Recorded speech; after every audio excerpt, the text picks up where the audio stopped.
Okey, selamat sejahtera pelajar. Uh, Selamat petang. Jadi hari ni cikgu nak sambung lagi untuk kelas PSV tingkatan peralihan. Okey, sebelum tu cikgu nak ucapkan terima kasih bagi pelajar yang telah hantar tugasan. Okey, ada beberapa orang pelajar yang telah menyiapkan tugasan. Antaranya Jun Wente, Alessandro Igat, ni. Sorry, Jackson Dana. Chen Yutong. On Yong Lee. Siapa ni? Ivan Tiong.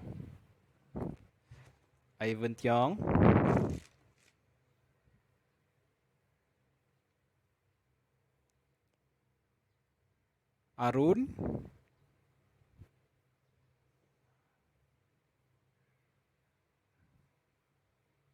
Okay, yang lain tak ada nama.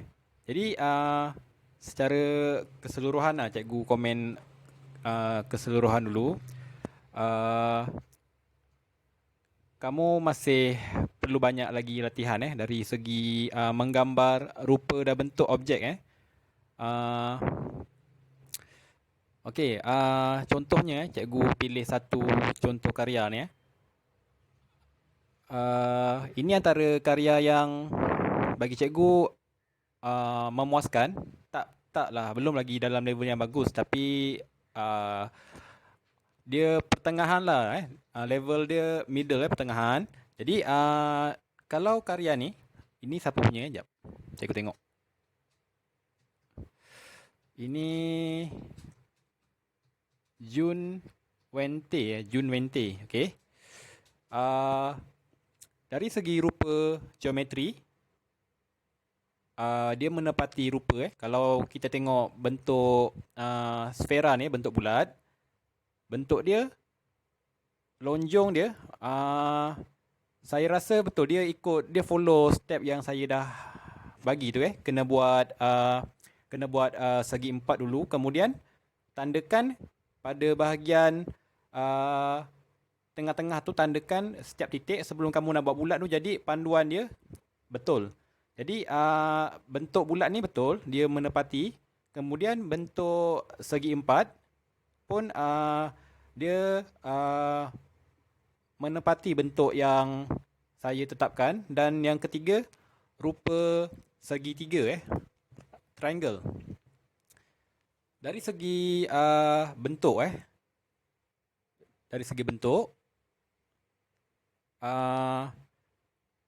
bayang, tone dan bayang. Kita tengok,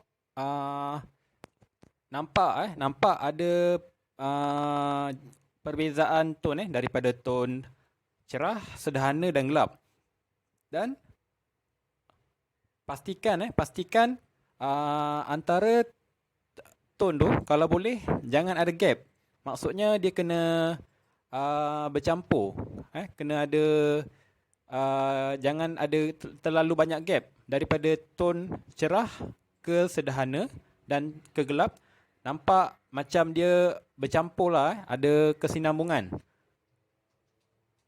Tapi okey lah, untuk step ni okey. Cuma kamu kena perbaiki lagi untuk yang akan datang. Okey, apa-apa pun tahniah lah untuk pada pelajar yang telah hantar karya ni. Yang lain pun sama, cikgu komen secara keseluruhannya. Tak boleh nak pilih semua lah, tak sempat. Seorang lagi cikgu pilih, Chen Yutong. Okey. Chen Yutong. Okey. Chen Yutong dari segi bentuk, rupa dulu. Rupa geometri. Bagus. Cuma pada bahagian rupa yang bulat ni, circle ni, kurang tepat dia punya garisan dia, sebab ada bahagian yang kurang lonjong. Jadi nanti perbaiki lagi. Segi 4 pada ni, rupa segi 4. Okey. Namun boleh diperbaiki. Segi 3 pun okey.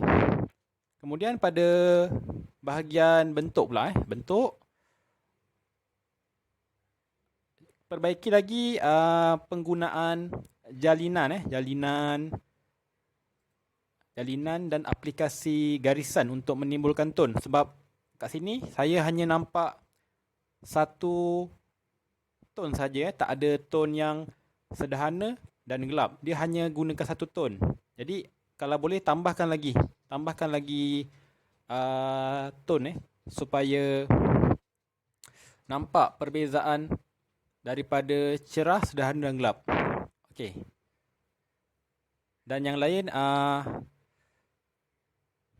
pun sama. Saya rasa semua pelajar dah buat yang terbaik. Cuma kalau boleh buat lagi latihan. Okey. Okey pelajar. Jadi untuk hari ni cikgu nak bagi satu lagi latihan untuk kamu. Latihan ni dia agak susah sikit lah berbanding yang minggu lepas. Sebab semakin lama level dia semakin susah. Jadi saya akan tunjukkan.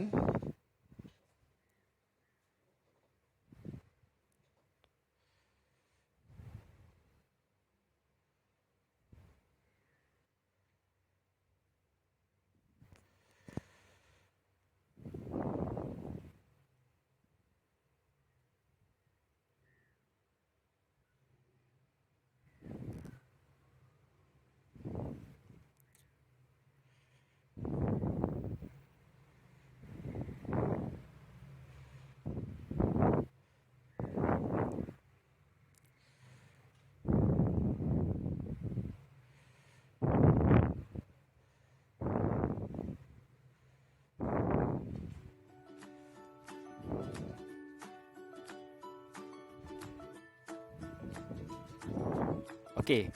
Jadi untuk hari ni, aktiviti yang kamu perlu lakukan ialah lukisan sebiji buah manggis.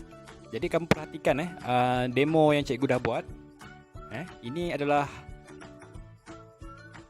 kaedah untuk menggambar buah manggis dengan menggunakan mengaplikasi bentuk geometri, bentuk dan rupa geometri. Okey, first step kamu buat dulu kotak panduan ni sebagai guide kamu, sebagai panduan untuk kamu nak buat garisan ni. Ni. Untuk kamu nak buat garisan bagi rupa dan bentuk manggis. Kalau secara gambaran, manggis ni bentuk dia apa? Bentuk dia adalah bentuk bulat, sfera. So, kamu follow step yang cikgu tunjukkan ni.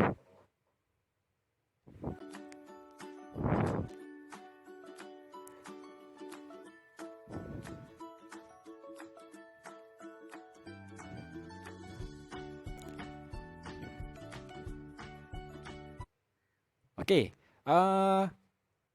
Setelah kamu dapat garisan luaran, bentuk dan rupa, sekarang ni rupa sfera ni, rupa bulat ni, kamu padam bahagian kotak ni. Ini kotak ni sebagai panduan je. Bila kamu dah dapat bentuk yang kamu nak, bentuk rupa yang kamu nak, kamu padam. Padam kotak ni supaya tak mengganggu lukisan kamu. Okey.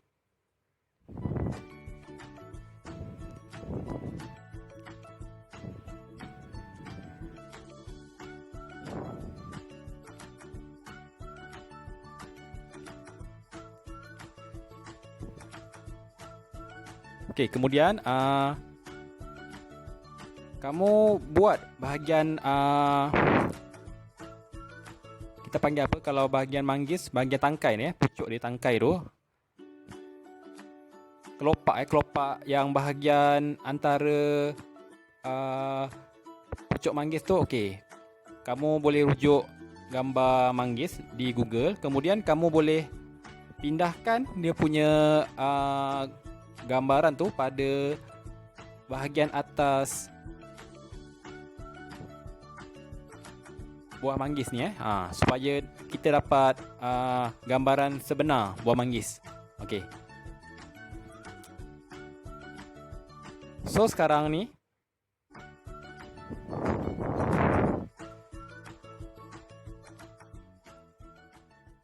kita nak tentukan arah cahaya supaya senang, mudah kita nak lorek nak aplikasikan garisan bagi bahagian yang cerah, sederhana dan gelap.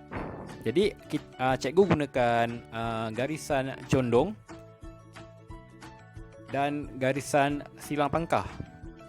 Kamu perhatikan macam mana cikgu gunakan garisan-garisan yang berulang tu, dan akhirnya dia akan menimbulkan jalinan. Bahagian yang gelap kamu kena tambahkan lorekkan supaya bila lorekkan tu banyak, dia akan bertindan dan dia akan menimbulkan kesan yang gelap. Buat garisan tu berulang-ulang secara berulang.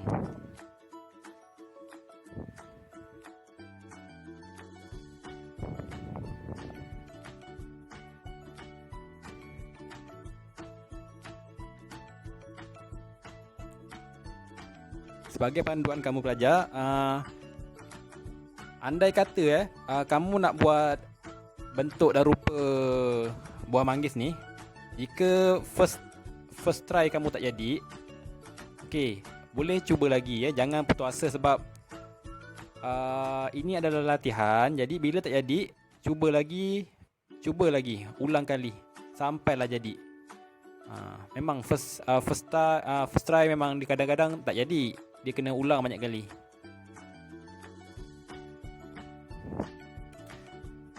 Garisan dia kamu boleh pelbagaikan, tak semestinya hanya condong sebelah kiri.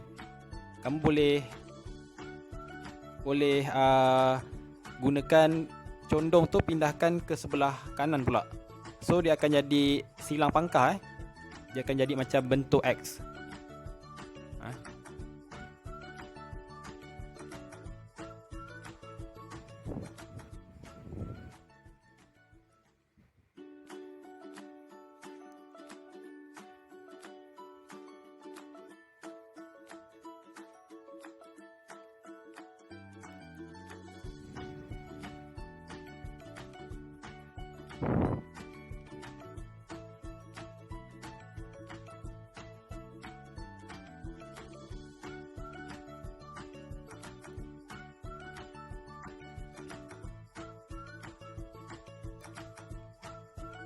Okey. Jadi cahaya sebelah kiri, maka kawasan yang menerima kadar gelap yang tinggi adalah pada sebelah kanan pada bahagian sini. Ni. So ini bahagian sini kamu kena gelapkan.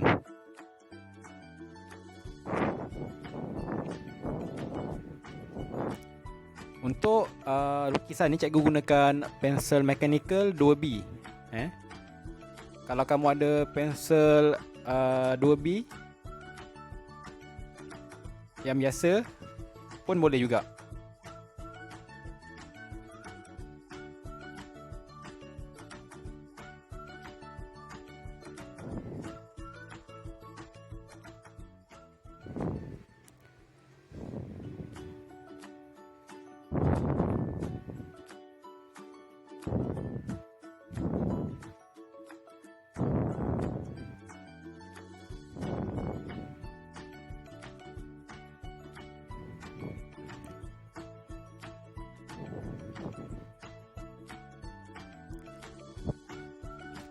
Di bahagian bawah ni, pada bahagian bawah ni tekanan pensel ni kamu lebihkan supaya dia timbul kesan gelap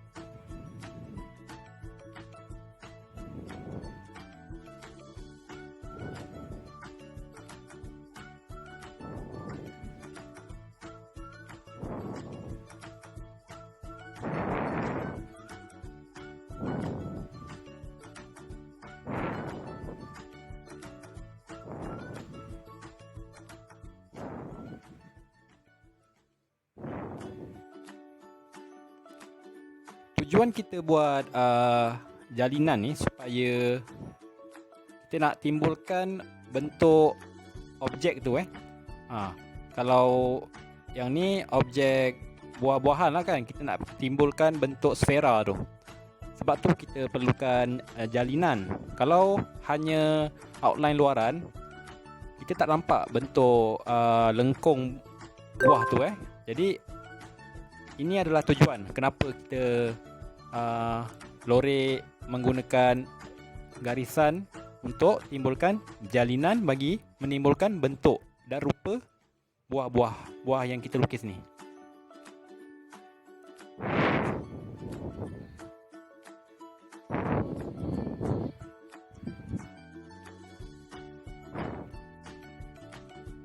Jadi kemaskan bana-bana bahagian yang gelap. Okey, kamu gelapkan gunakan pensel supaya nampak bentuk dan rupa objek tu.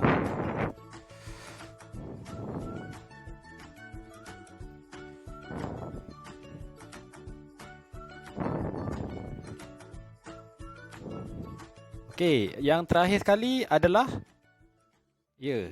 shadow ataupun bayang sebab kawasan cahaya dia kena pada objek.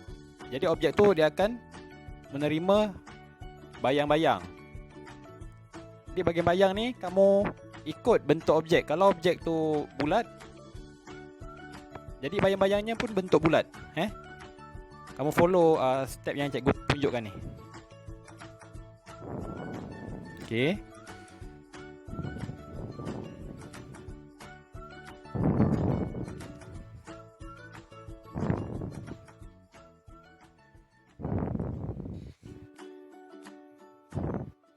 Okey, pelajar. So, ini adalah latihan untuk kamu. Cikgu bagi masa dalam 1 minggu Hari ni 15 hari bulan sehingga hari Isnin minggu depan. 7 hari. Cuba buat. Jika ada masalah, kamu boleh tanya cikgu dalam grup ataupun boleh message cikgu Jadi kita jumpa lagi untuk kelas yang berikutnya. Bagi pelajar yang dah siap, boleh hantar tugasan dalam grup ataupun boleh PM dalam WhatsApp. Okey. Jadi jumpa lagi untuk kelas yang akan datang. Terima kasih pelajar.